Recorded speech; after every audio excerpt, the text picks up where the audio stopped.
lost to ignorance and confusion, 3 men arose from humble beginnings with a message of wisdom and hope for their troubled times. 3 men who would eventually change the very face of humanity. But they were not the droids we're looking for. So, here are some other guys. It's Song Talk Radio with Bruce, Neil, and Phil. And welcome to Song Talk Radio with Bruce, Neil, and Phil. We're coming at you with episode number 242. Can you imagine? Wow, that's a lot of... How did that happen? This is the show with songwriters talking to other songwriters about the craft of songwriting. We're going to share some tips, tools, and techniques. Did you like that alliterative thing that we did there? So together at the end of all this, we become just a little bit better at writing songs. I'm your host, Bruce Harrett. Joining me tonight are the members of the Song Talk Radio Action team, Mr. Phil Emery over here on my left. I'm very excited to be here. I'm also very happy that my the heating was fixed, especially as today is like about 30 degrees. So it's Celsius. So good I have my furnace fixed. Yeah, that's about, what, 90 American? 100 American? That's true. All right, and we also have, of course, Neil Modi. Hey, what's happening, everybody? Yeah, enjoy this warm day in Toronto. Neil, yeah, the condo, since we face southwest, just like cooked like an oven this afternoon. Ooh. And Neil's on the board today. Yeah, Neil's also on the soundboard because Michael's on, he's on assignment. We're in South Africa, I think. Probably. Yeah, and social media, Vanessa's away on assignment in London, England for a few weeks, and so we have Linda Lavender doing Hi, Linda. double duty. No, she's doing single duty Single on duty. the social media. Yeah, Neil is doing double That's duty. I think social media is enough duty. that's true. It is. Onerous task. During the show, please send your comments and questions to @SongTalkRadio here on Twitter or Facebook, feedback @songtalk.ca, and we'll share them with the audience in real time. I'm playing to the camera. I thought this was radio. I'd have to think of all these things. Oh, God, how's my hair? And please stop by our website at songtalk.ca to find out how you can be a guest on our show. So today we've got something a little different. We figured that after almost 5 years we've been doing this show, that it was time to bring out the real power here. The power in the Song Talk Radio Action team is the Song Talk Radio Band. So tonight we have Phil on bass. Give us a little bass there. Yeah, that sounds great. Boom, boo, boo. There's Phil on bass. And we've got Neil Modi on, what's it called again? It's called a cajon, but I'm It's a on cajon. What's that? It's cajon. Yeah, it's a cajon. It's basically a little box. Maybe we show that on Facebook. And we're going to have myself on guitar. So what we're going to do, you've heard of reality television. Tonight we're going to have reality radio because we are going to actually pretend like we're a band and the microphones are on and we're just jamming around, seeing if we can come up with some new song ideas. And one of the things we talked about a lot over the past 5 years is we ask our guests who come in as songwriters and we say, well, how do you start a song? Do you start it on an instrument? Do you start it with an idea, a mood, a feeling, a lick on the bass? And everybody's different. Yeah. For example, how do you usually start, Phil? It's quite different. I mean, I'm actually primarily a guitar player. Mm-hmm. So sometimes when I'm playing guitar, a lot of stuff comes out of practice. So I'll start practicing, and then from that, an idea will get generated. Mm-hmm. When you're practicing, and that you like trying to pick up on something that maybe you didn't know how to do before, like yes, play a certain basically style what or whatever. Because I'm self-taught, my idea is to find something that I can't do, and then keep on doing it until I can do it. Right. So sometimes it's like figuring out a song or working on my ear. When I work, a couple of times I have written stuff actually in the shower, and I come up with a melody and all that, and do the arrangements, and I do it all in my head. And that's actually quite a bit of fun. That's amazing. All that you hear everything? Yeah, you just sort of go do do do. You and because I've been in Mozart. bands and I've put together enough, so Okay. you can sort of do it in your head. The idea is that you want to be able to remember it. I don't actually write anything down, which is really stupid. So if I ever fall down and hit my head, I'm just totally screwed because Yeah. this is good. Well, in more ways than one. Right. Yeah. But very often, like I have written a lot on the bass, and that usually starts off with I usually play to live loops. So loops of drums, of real drummers playing. Okay. And I do that to pick up on timing, because Right. a good bass player is all about timing. Let's try that right now. So Neil, just give us Well, a hold beat. on a sec. Like, No. I'm not quite done there. Oh, I'm sorry. I'm sorry. You can have not all jump the the gun time you yet. want. Thank you. Yeah. Yes. Okay. No So- demos yet. No demos yet. Okay. So, generally I'll be working with timing, and then finding something that might be fun to play. Like this lick was kind of fun to play, and it was a bit of a challenge because it had lots of pull-offs and pull-ons and all that stuff, like, which is.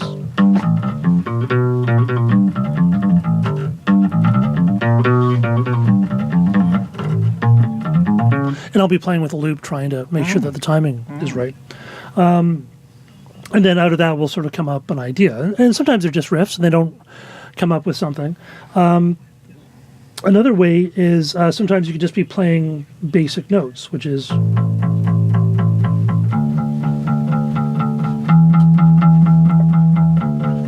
And then you can start. And you come up with an idea that way. When you're doing on the bass, if you're just doing like a 1-4-5, these could be major or minor, right? So you have a bit of room there. But if I play something like this,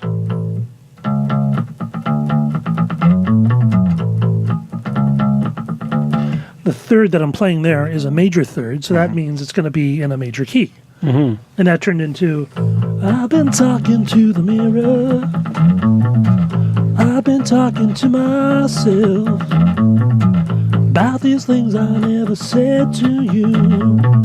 In every step I need to get myself down from that shelf. And that became a Parkdale Hooker song. Oh, wow. But it Cool. just started off going. That's a great riff. Yeah, and it was just kind of a fun thing. Tasty. Yeah. So by what you choose to play can actually kind of guide you what you're doing. But when you're playing with a guitar, you play like an open. And I found the problem with when I was working with a guitar is you can sort of run out of ammunition because sometimes if you only play open chords, that's a limited Yeah. vocabulary. It's a limited palette. So you kind of wind up sort of saying the same things and go, gee, all my songs kind of sound the same. And this way you can actually just, play some and let your mind wander. But also if you do something like.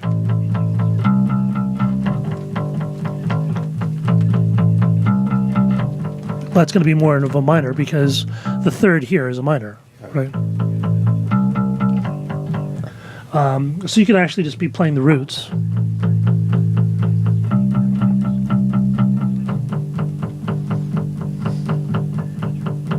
And then you just can make up some kind of. And that kind cool. of, and that's why I get so focused on chords and melody because I'm not really thinking about lyrics at that point. I'm just going.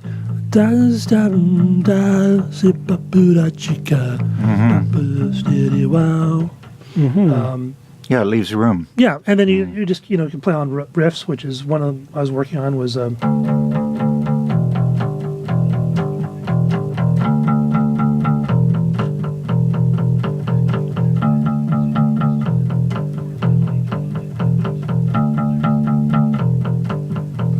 Do do do do do do do do do do do do do. And you sort of just come up with some ideas on top of that. So you're not necessarily. And the interesting Very about working on bass is that you're really just playing a melody on the bass, but it's only suggestive of chords Yes. because you could be doing inversions on the chords. You could Yeah. be doing, and I remember you saying before, Phil, when you were Parkdale Hooker songs, your guitars came up with a lick that you never would have came up Oh, with yeah. over a bass line that maybe even didn't suggest that. Yeah, it's wide obviously, open. but it was Yeah, like, well, because it it is was wide open. it was actually the Christmas song, and the Christmas Right. song I actually came up with because I knew we wanted to do a Christmas song, so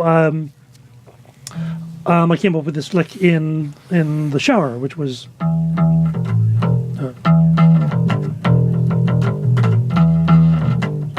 Yeah. And that's basically the whole song. Wasn't it Right. dangerous to have the bass in the shower? Boom. Or did you unplugged it though? That's true. Oh, No, I have a pedal for that. okay. All right. But he And a came in plastic bag. and he put a whole bunch of music on top of that. They made it into a full song. Right. Wow. So, and that's one of the great things about working with a band is you can come up with a really barely an idea. Yeah. The other guys sort of make it into something that's great. And, Yeah, you know. exactly. I remember when I recorded my album and I played the tunes for the producer, and I said, I don't know many chords, so these songs are really simple. And he said, Yeah. oh man, I like it simple. Yeah. Leaves me lots of space to Yeah, play it around does. in, right? Yeah. Because I had these simple chords, progressions, and a tune, and he had all kinds of ideas that came to him to flesh it out. What about you, Neil? I know you're a drummer, but Yeah. do you actually compose songs starting with a beat? I haven't done that for a really long time. When I was a teenager and early 20s and stuff, I would start with like a drum loop or some kind of a rhythmic element when I was writing instrumental music. Ah, right. But since I moved into writing songs, I'm usually starting with either a chord progression or more recently with a lyric and a melody. And then kind of go off of that. Like you sort of get that central hook first, and then work around the rest of the song based on that central idea. When you're doing your songs, at what point do you lay in the drums? That's usually maybe after the chord progression. Okay. Yeah, After the piano or yeah, guitar? if I have a full lyric by that point, or a full lyric melody and some chords, then usually the next thing is a drum beat and or bass line. Depending interesting, if it's a song that I'm going to take to the band that I'm in, Bass Shelter, then I'll literally just put down the chords and the melody, and let them figure out the arrangements for the other parts, because I don't want to presume how Tom's going to do the bass line or anything like that. Yeah.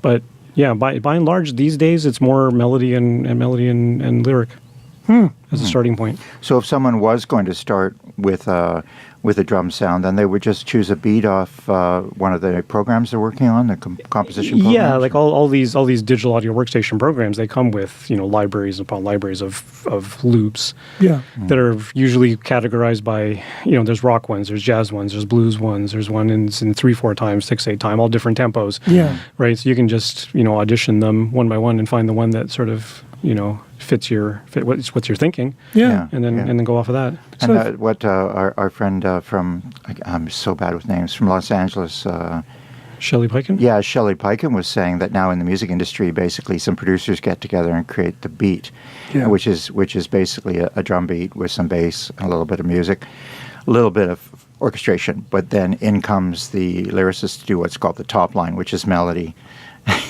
And lyric, which seems like, as an afterthought, but it shows how rhythm heavy pop music is right now, and how coming up with something that's kind of new on the beat side. I mean, you wouldn't use an acoustic instrument, although you could, I guess. Like you could just to play around with, if you especially. I mean, we had this article on our blog that I wrote a while back about a bunch of different ways to change how you write a song. Yeah. And one of them was like try a different time signature, right? So if all your songs are in 4/4, then maybe you try one in 3/4 that's time true. or 6/8 time. Yeah. Or another language. Or another language. Like I wrote a French song once time. Like I speak French, but I thought I could maybe just write one that's all in French, all the lyric, and it really changed it. Became a waltz for some reason. Have you done figure? Because that's actually a really great. Like I don't speak any other languages. I barely speak English. But have you spent much because I know a lot of people. There's some people who don't speak English as a first language, but they like writing in English because they don't get lost with the meanings and the poetry. They just really listen to the actual sounds of the words. And then no matter where you are in the world or what language you grew up on, you may have just grown up hearing English music.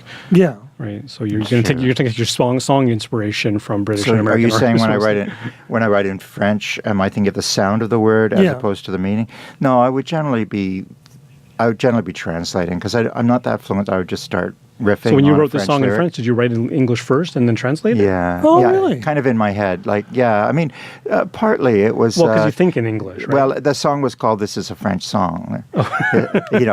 C'est une chanson en français.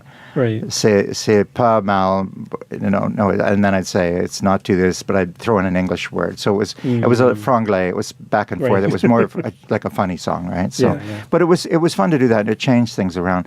So what your writing is. So what we'll do is we'll come back to you, Neil, and we'll try some writing where we start with one of the trio gives the beat, and then maybe go to me to do something, and then add filler. We'll just fool around. But so for me, I think because I spent about 12 years of my professional life writing parody lyrics. So I was actually hired to write kind of Weird Al Yankovic type lyrics for corporations. Yeah. So they would have a sales conference and they'd want to salute some guy who's the vice president, and I'd find out all about him and write a custom song, and they were thrilled to have lyrics written about them. And I would use existing tunes, so I'd have to really understand the meter, the way the song, where the syllable lands and everything. Yeah, so yeah. it was a real discipline, like a really major discipline. And I'd have to have my dictionary of terms about the product or the person. So I just kind of stuck with that. Then in '94, when I read that book called The Artist's Way, Julia Cameron's book, and she said, just write every morning, get up and write. What would come out when I started writing was fully formed songs, verse, chorus, bridge, repeat chorus, coda, because that was how I'd written. I'd written lyric for Right. years, right? So the whole idea of starting with, I would say the only song on my album that came out of fooling around on the guitar was this one, and I guess I originally didn't have a capo one, so we'll leave that off. But I was playing around. I wanted to do a Leonard Cohen song, right? And I didn't know. I was in a Leonard Cohen mood. I was sort of dark, you know. So I thought, there's an A minor rather, and there's an E minor, and then I went, oh, which is an A add 9 apparently. I guess that's the ninth, is it there or something? So then I went.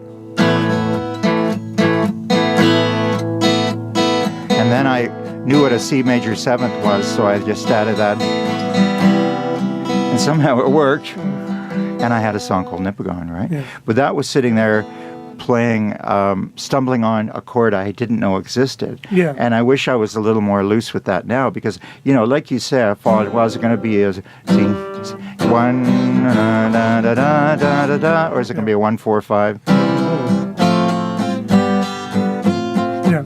Yeah, so I fall into habits. Right. And what you said, though, was kind of interesting to say. 2, 3, 1, 2, 3, 1, 2, 3, 1, 2. It puts you in a different kind of mood. Yeah, I haven't done a lot of actually strange time signature stuff. I tend to do very 4/4. kind of 4/4. I mean, one, and it doesn't always have to start with a lyrical idea. Like once, I mean, way back when, I think it was, 17 or 18 at the time, and I wrote this song.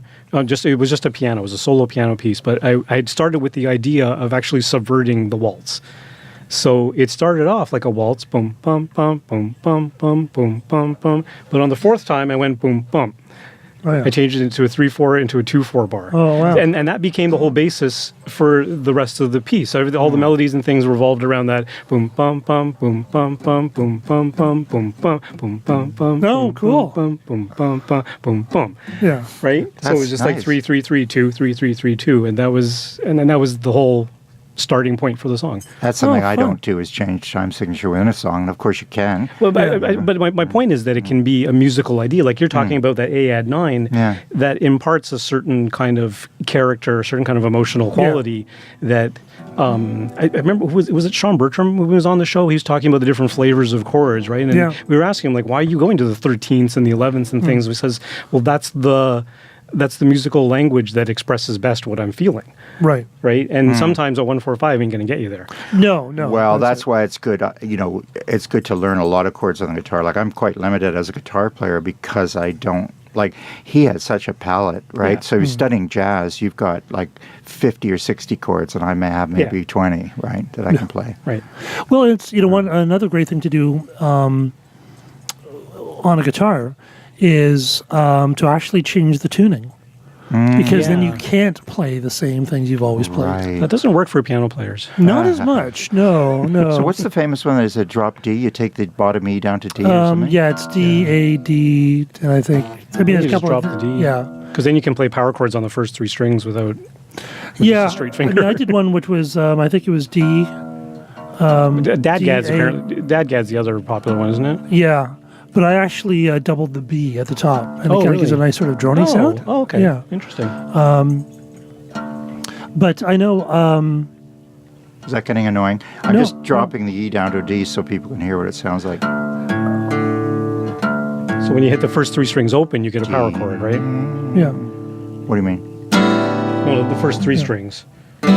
first So you- bottom. The bottom three strings. But if you take the top E and you tune that down to a B, Down to a B. B. B, Wow. That's a long way down, Phil. I don't know if the string Yeah. will do it. it's okay. You go lower. Going higher is tough. Going lower is always fine.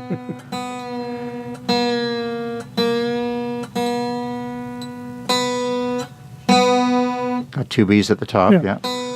And then if you hit the whole chord,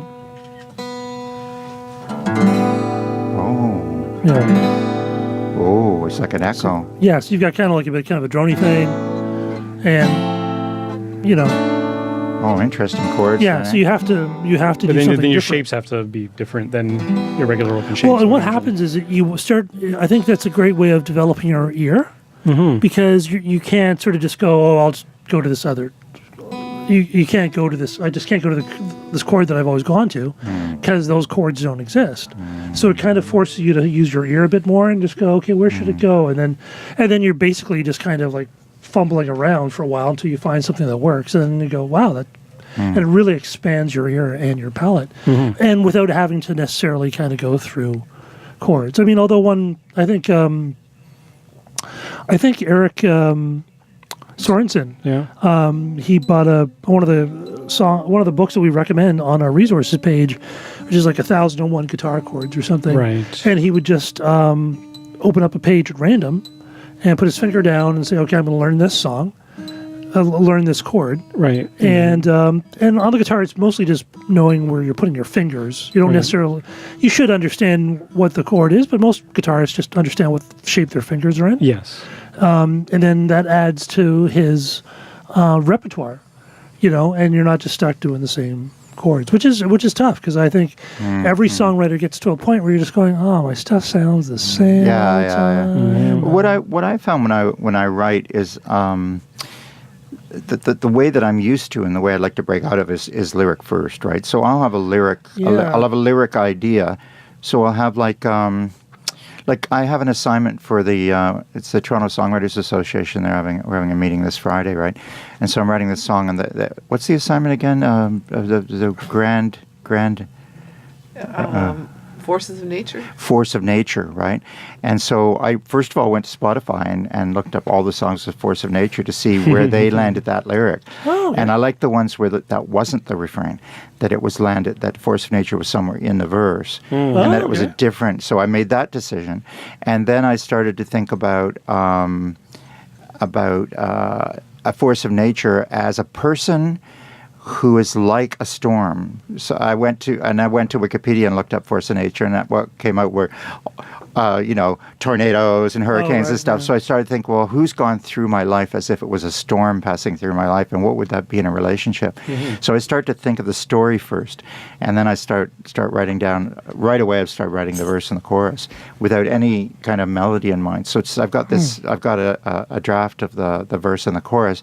I don't know what the melody is. I don't know what the chords are or anything. So tonight's a little different to be playing around with trying to start with the instrument instead. Right? Yeah, because I have never started off with a lyric ever, I don't interesting, think. Wow. It's something you should do. Yeah, Well, you I could- mean, it's... could well, give it a try. It's a stretch yeah, for you, right? it's I mean, I'm very slow for writing lyrics, because basically I need to find words, because I've basically written the song and I've actually even written the rhythm of the lyrics. But if you don't, But if I don't, you write the lyric first as a piece of prose or poetry. It doesn't even have to rhyme. Yeah. You tell a story and do it fast. Like I just do this fast. I don't labor over it a long time, worry about rhyme and meter. I just lay it down and then play it a bit. And then if you added bass or added something, it might be... So yeah, I should give that a try. we could try 'cause that it's, tonight. I mean, I found for myself, because I wrote music for so many years without lyrics, and that was the end of the thing. I wasn't trying to write songs at the time.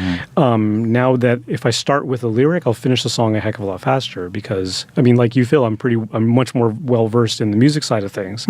So if I write a lyric and a melody, then I can throw some chords underneath it. That's easy. Right. Do the hard part first, and then do the easy part, and you'll get done a lot faster. That's what I find. Yeah.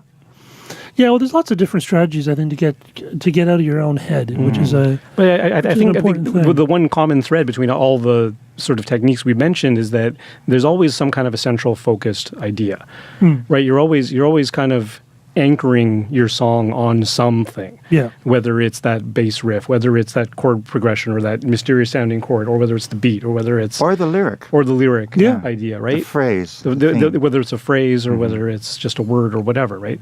But, if everything kind of points to that as your central theme, as your central thesis of the song, then it tends to be more focused, I think. Yeah. Well, it's interesting, I think a lot of people go through the phase as adolescents, if nothing else, of writing poetry and that kind of thing. And that's something I just never did. I mean, I was always very artistic. And You didn't have a journal, but you were more visual. You were a designer. You've become a graphic designer. So were you drawing more as a kid?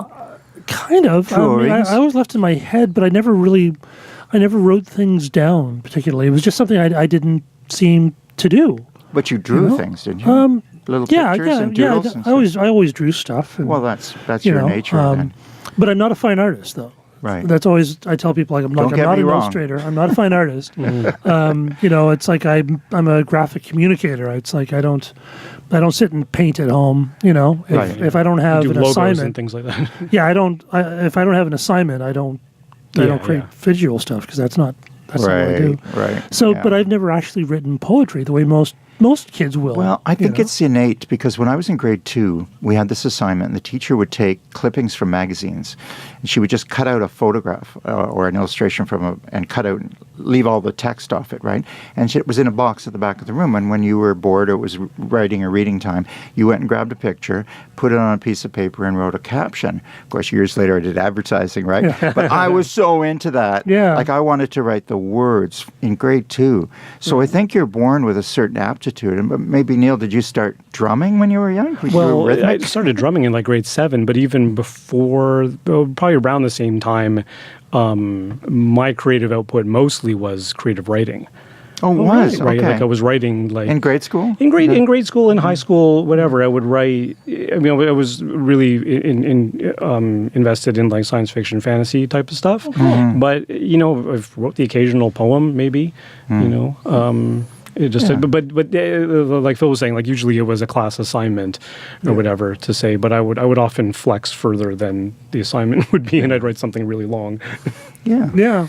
So I mean, I think everybody's different, and it's true that I've heard a lot of people do journaling or diaries or poetry in school, but I think a lot don't. They're just not drawn to it at all, and maybe they're more physical. Maybe they're more into sports and stuff like that, and they express themselves through their movement and body, like you do, like Linda Lavender does as a swimming teacher. But anyway, we're going to take a short break here, and we'll be right back. For those just joining us, you're listening to Song Talk Radio with Bruce, Neil, and Phil, streamed on songtalk.ca.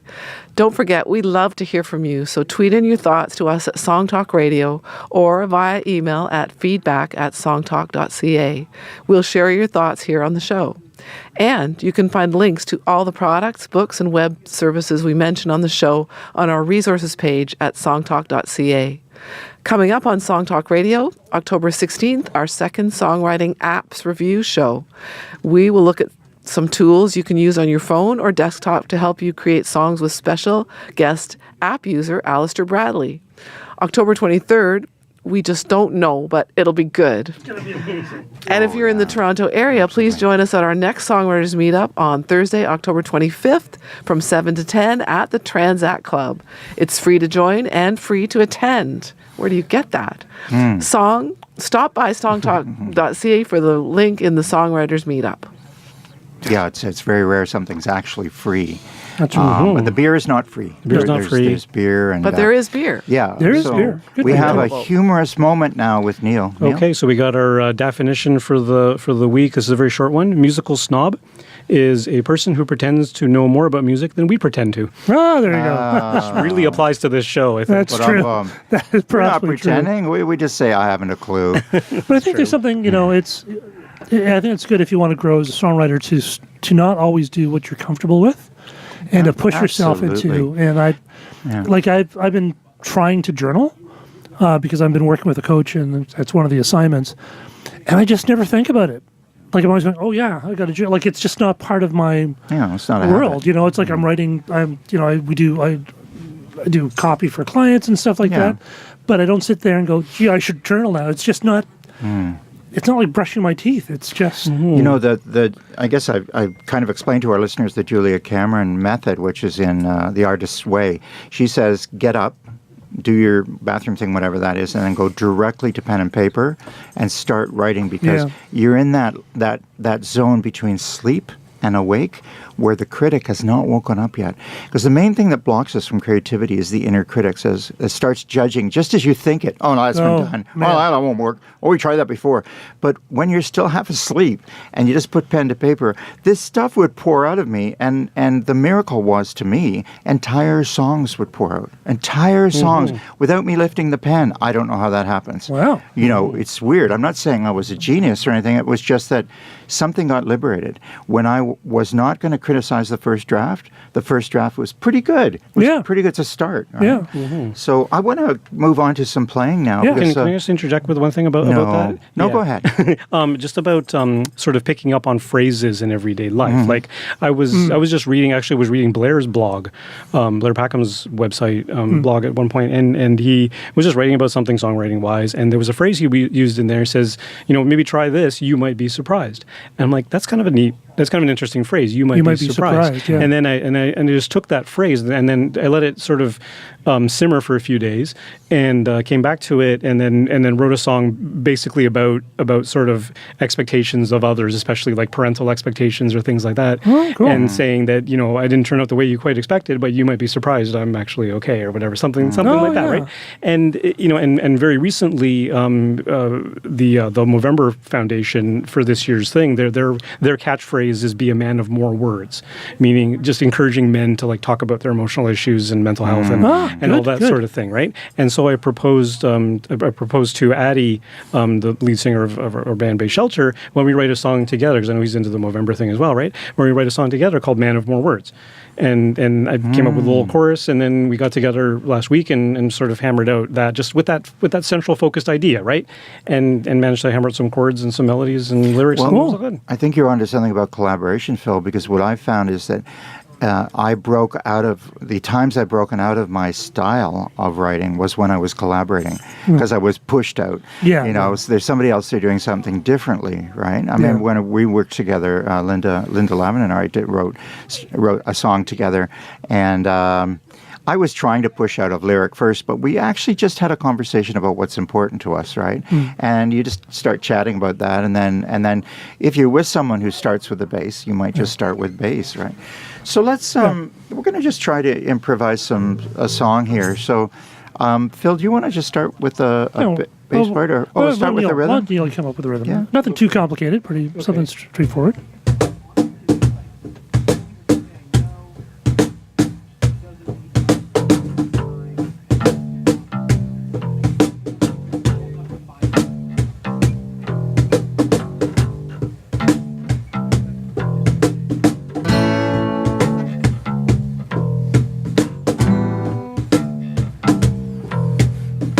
So just for our listeners, what key are you in? I'm trying to figure that out. What's that? Let them figure that out.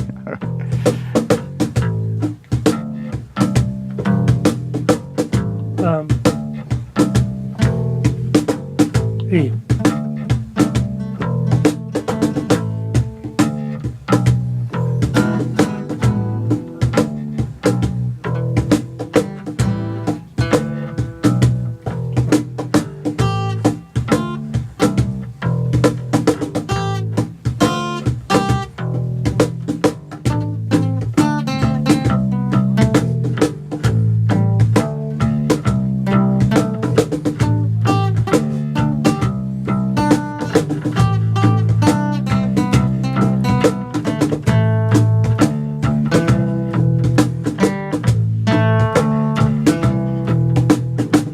She said,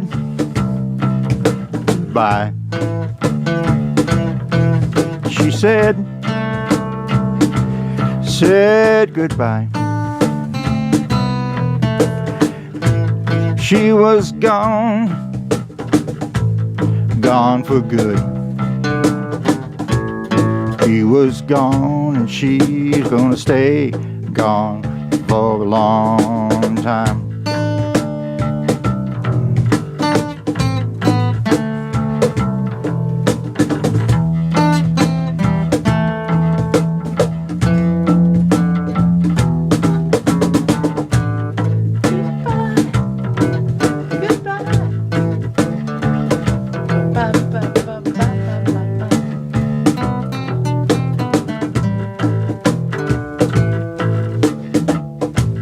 Yeah. Right. All right. Well, that's a way to just move in, because I thought, well, he's kind of doing that felt kind of bluesy minor there to me. So I thought, and then that led me to a lyric of somebody's leaving somebody. That's not a happy time. Right. Well, and of course, I picked that up because of what Neil was doing. Yeah. So you try doing something that was more sort of like Straight. straight, like just like a rock beat.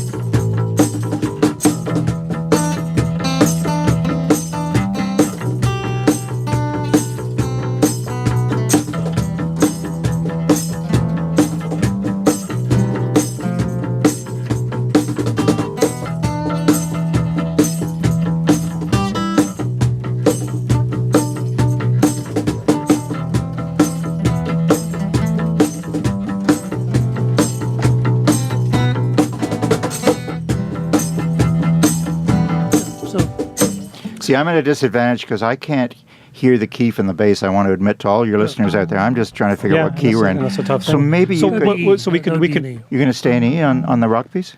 Well, Yeah, why don't we try something different? Why Yeah. don't you start, Bruce, Start with with a a- chord progression, and then Phil could probably come in with Okay, a let's bass line. just a simple 1-4-5 or something. No, Oh. something I else. might, Something different. Okay. let's give a bit of a tune to that old guitar, though. Yeah. Maybe just to give it a bit of a tune. Oh, is it out of tune now? That's something I want to tell guitarists out there. Guitars go out of tune the minute you tune them. That is their job. So tune your guitar every time, Frequently. in between every song Is you that not play. the case with your bass because the strings are thicker? Basses are generally more stable, but I still tune between every song because I have seen so many bands and so many people are playing live, Oh yeah. and the guitars are so out of tune, Oh, and yeah. I'm just like, And back in the day, it was tough because we didn't have Electronic tuners. electronic tuners, but now everyone has a tuner. Yep. So believe me, like you can chat while you're doing it if you want, the audience. But no, people would rather hear you tune than hear an out-of-tune guitar. So please, if you're Absolutely. out there, you have a guitar, tune it, because by the time you've finished your song, it's out of tune. Yes. Very true. That's pretty good. Yeah. So some chords I don't normally play, you're saying? Yeah. Throw a minor in there. Don't start with a minor necessarily. Oh my God, a minor? That's extra. You want a Yeah. minor, that's extra. Like an E minor, an A minor, Yeah. You want a suggestion? G minor, Yeah. C7th, Sure. C major 7th. That's not a minor. That's a Sure. 7th. Yeah. It's a major 7. Okay.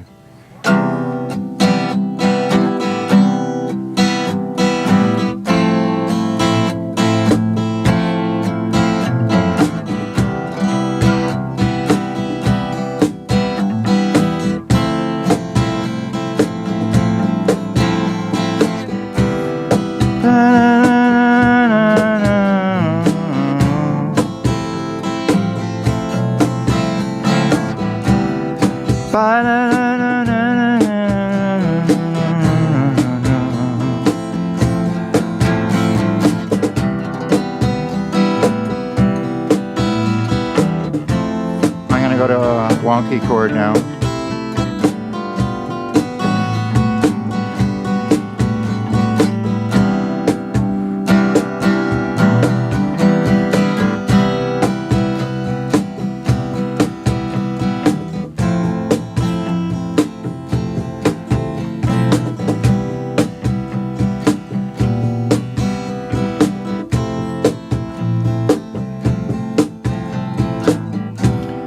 Why am I sweating in October?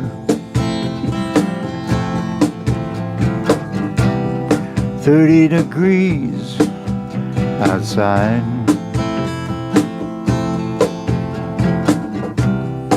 into the restaurant, it's air conditioned. In October, I feel so strange. I don't know what to do. I'm feeling strange, I'm feeling blue. 'Cause it's 30 degrees in October in Toronto. I should add that part. Something strange is going down. Something to complain about. Oh, it's too hot. Next week, it'll be too cold.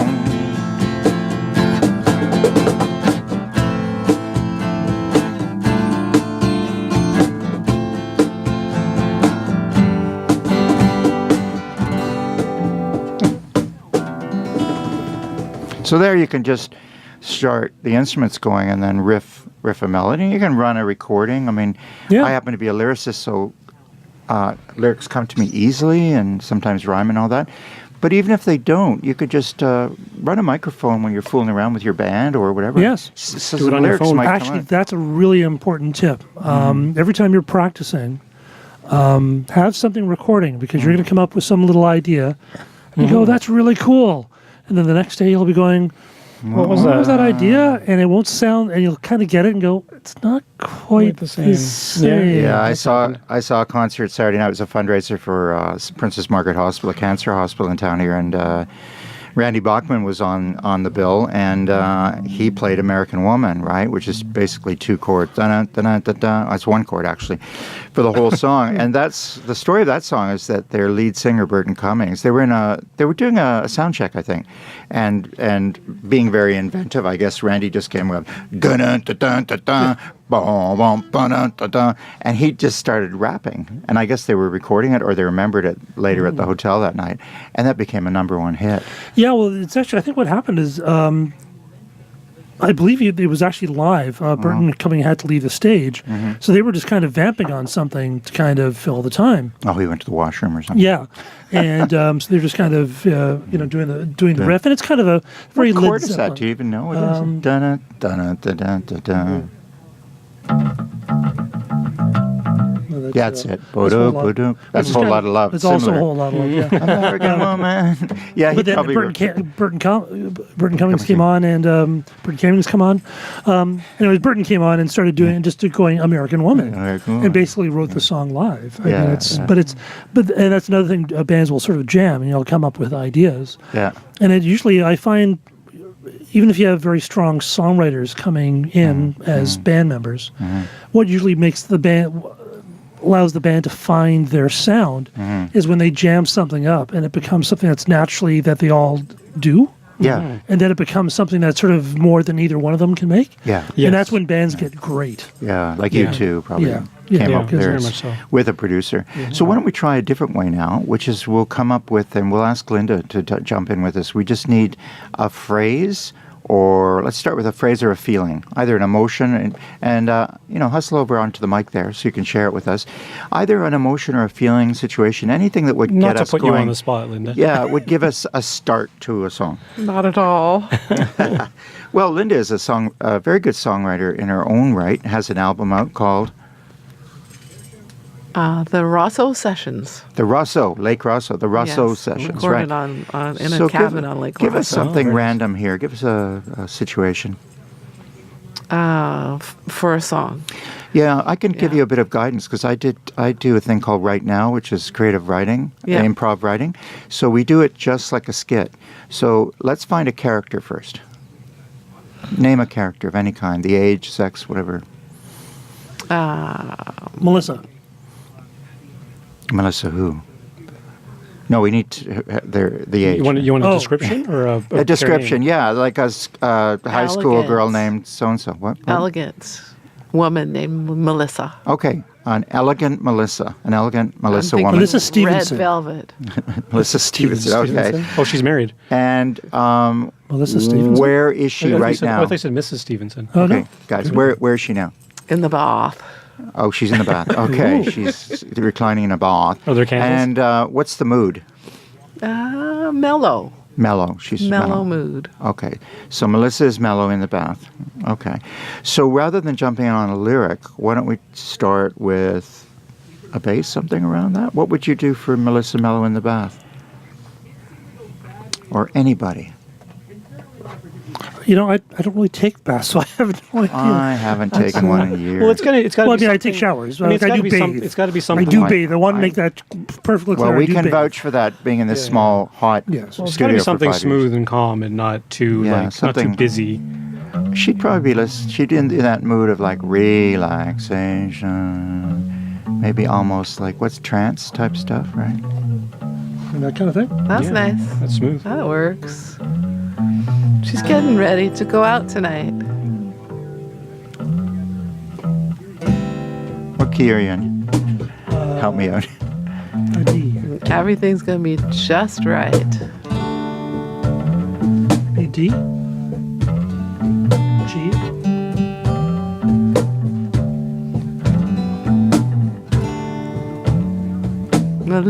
Melissa, going out tonight.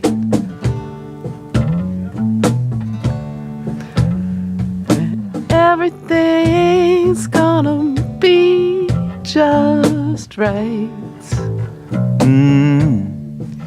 Be just right. Melissa is looking good, feeling good, looking good. Everything's feeling alright. In the bathtub tonight.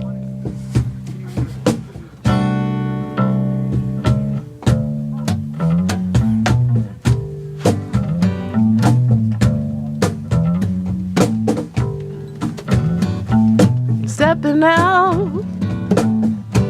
on the Gould Street tonight. Construction not gonna get in my way.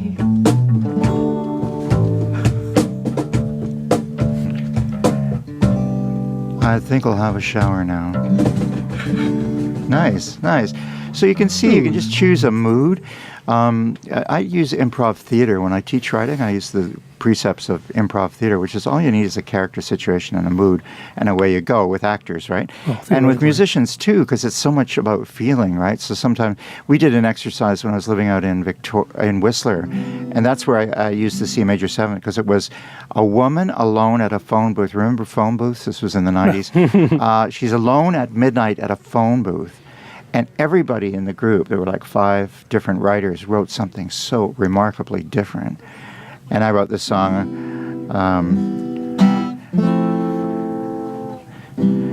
Another lonely midnight, alone in a phone booth somewhere. She's calm, but there's no answer. He's never there. She's just a lonely girl. She's begging for $1. She's like a lonely girl. Oh, she's out on her own. She's like a lonely girl. She feels so sad and lonely. And like a homeless girl, she's looking for a home. Yeah, and that just came to me in the moment, right?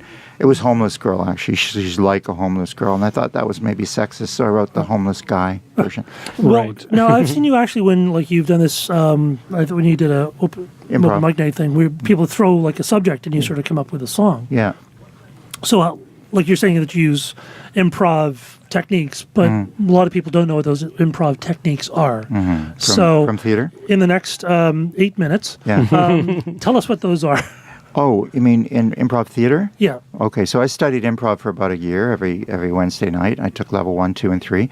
And when you're taught improvisational acting, which is you have no script, so it's quite challenging because you have to make something up. But as the teacher said, that's what you do all day.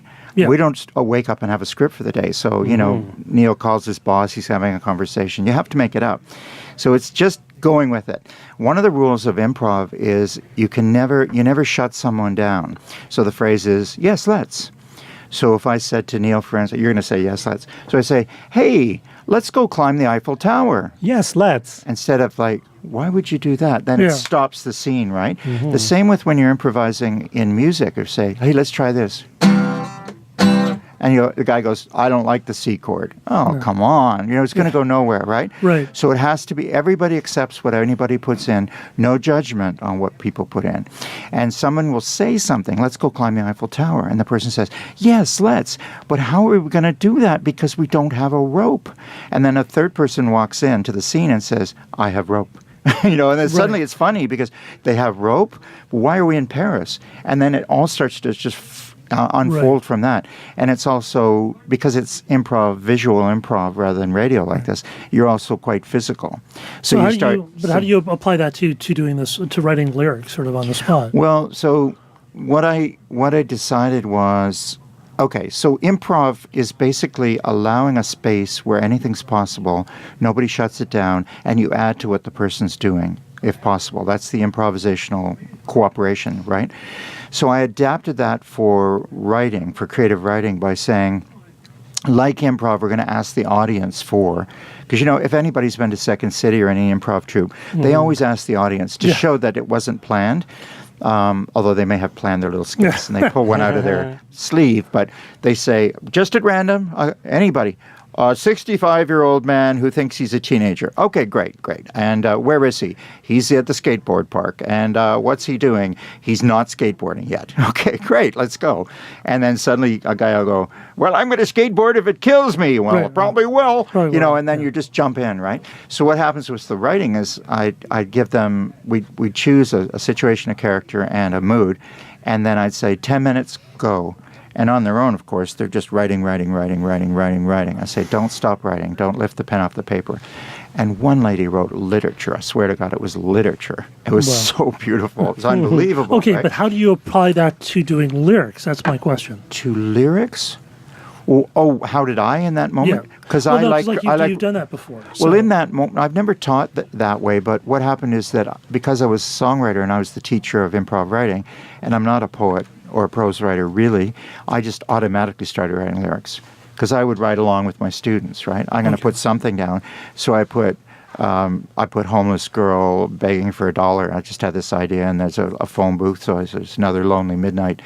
And I just started writing naturally in lyric style. So are you saying how could our listeners try that? Well, yeah, because they could. Yeah. Well, they could. I mean, you might want to get together with a couple of friends, like at the Songwriters thing we're doing Friday night. It would be a fun exercise to say, okay, everybody, we're going to do a little 5-minute lyric writing. Let's throw out a situation. Like you've got to ground it, right? So throw out a character, throw out a situation and a mood. And by the time you have that, 40-year-old middle-aged man who hates his job, situation, he's just quit, and mood, very frightened and very elated, right? And then you just say, okay, everybody, 5 minutes, write some lyrics. And somebody may they'll come up with very different things, and then you throw them back into the room and see, well, let's try that one. Let's throw a guitar on top of that verse that somebody, So it's more like brainstorming, which we all do in our creative work, right? Yeah. And it takes practice. Improv takes practice, Yeah. Yeah, so, I mean, I think I hear the band coming, because how did that happen? We got through that very quickly. But let's just, as the band is coming in, but I hope you enjoyed the show tonight. We had fun doing it. Yeah. And it was different. It was different. We'd like to bring you, we know that our listeners have short attention spans and they'll want something different all the time. And that's what we try to deliver here on Song Talk Radio. I thought it was us with the short attention spans. Yeah, that's true too. Really? I wasn't But- paying attention. What'd What? you say? Hey. Hey, what did you say? Okay. Well, we have to wrap up. That's all the time we have for this show on Song Talk Radio with Bruce, Neil, and Phil. And we'd like to thank ourselves tonight. Thank you, Self. Thank Yeah, you, we're Phil. Thank you, awesome. Bruce. Thank you, Bruce. Oh, Yeah, Thank you, great Neil. idea. Thank you, Linda. Thanks. Thank you, Phil. Thank you. Yeah. Well, this was a homemade show. We like to do that every once in a while. If you want to tell us what you thought of the show, that would be great. We always love hearing from you. You can send your impressions out on Twitter at Song Talk Radio. Email, of course, is feedback@songtalk.ca because we're in Canada. Facebook and YouTube, it's at Song Talk Radio. Stop by the site at songtalk.ca. Subscribe today to the Song Talk Radio podcast on Apple Podcasts, Google Play, or Stitcher.com so you get it every week in your inbox. Don't forget to sign up for our free newsletter. That's on our website, songtalk.ca. You can find links to all the things we talk about here, the web things, the services, the books, the products, and the toothbrushes at our resources page on songtalk.ca. We should have a Song Talk toothbrush. I think. Absolutely. We should, I'm yes. there. I'm there. We need more merch. Definitely. Since we don't have any. That's true. If you're in the Toronto area, We need some merch. we need merch. Please join us at our next Songwriters Meetup I'll be hosting. It's Thursday, October 25th. And I saw Neil signed up. He'll be there. Yes. 7 to 10 at the Transac Club on Brunswick. It's free to join the meetup. Meetup.com. Just go there so we know you're coming. And we'll save a chair for you. And free to attend the meetup. Stop by songtalk.ca for a link to all of the Songwriters Meetup stuff. Thanks to Linda Lavender for handling our social media. Thank you, Thank you, Linda. Linda. Great job. Well, I'm sure lots of tweets and Twitters are out there now. And Vanessa, wherever you are in the world, she said she wouldn't listen tonight because it's 2 a.m. in Middle of the night in where she London, is, yeah. apparently. No excuse. Oh, well. Can't stay up. Clearly What not is it? dedicated. That's- And we'd like to thank you, the listener, wherever you are. You can follow me at bruceharrett.com, Phil at, The Phil Emery on Twitter. and Neil at, NeilModi.com. and Linda at. At lindalavender.com or Facebook, Linda Lavender Music. Okay, and please stop by the website again. That's songtalk.ca. You can browse past shows. You can find out how you could be a guest on our show. Keep on writing and tune in next time. Good night. Bye-bye. Keep on writing.